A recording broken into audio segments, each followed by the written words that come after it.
مرید تو صاحب ارادہ ہوتا ہے. آپ کو سبحان اللہ کہنی چاہیے. حسین رضی اللہ تعالیٰ عنہ علیہ السلام فاطمہ زہرا کی گود میں تھے تب بھی اللہ کے قابل ذکر تھے. شیر خدا کے کندھوں پہ تھے تب بھی اللہ کی بارگاہ کے لیے قابل ذکر تھے. اور جب مصطفیٰ کی گود میں کھیل رہے تھے تو تب بھی یہ قابل ذکر تھے. ایک طرف حضرت حسین بیٹھے ہیں, ایک طرف حضرت شہزادہ ابراہیم بیٹھے. فرشتہ آ گیا, اس نے کہا سونا یہ جو دو شہزادے گود میں بٹھائے ہوئے ہیں نا آپ نے, ان میں سے ایک اللہ مانگتا ہے, ایک دے دیں. دونوں نہیں رہیں گے, ان میں سے ایک دے دیں. تو آپ فرماتے ہیں میں نے سوچا اگر حسین دیتا ہوں تو فاطمہ کا دل بھی دکھے گا, فاطمہ بھی غمگین ہوگی, تو اس لیے ابراہیم کو دے دیتا ہوں. ابراہیم کو دے دیا. اور پھر میرے آقا ارشاد فرمایا کرتے تھے حسین تیرے اوپر میں نے اپنا بیٹا قربان کیا ہے.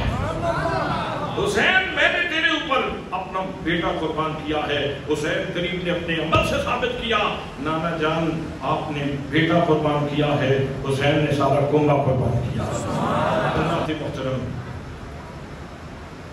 نماز, بس آخری بات عرض کرتا ہوں وہ یہ ہے کہ نامی محرم کی عصر کے وقت امام عالی مقام ان کو پیغام بھیج رہے ہیں, ارشاد فرما رہے ہیں کہ ایک رات مجھے اور دے دو, ایک رات مجھے اور دے دو.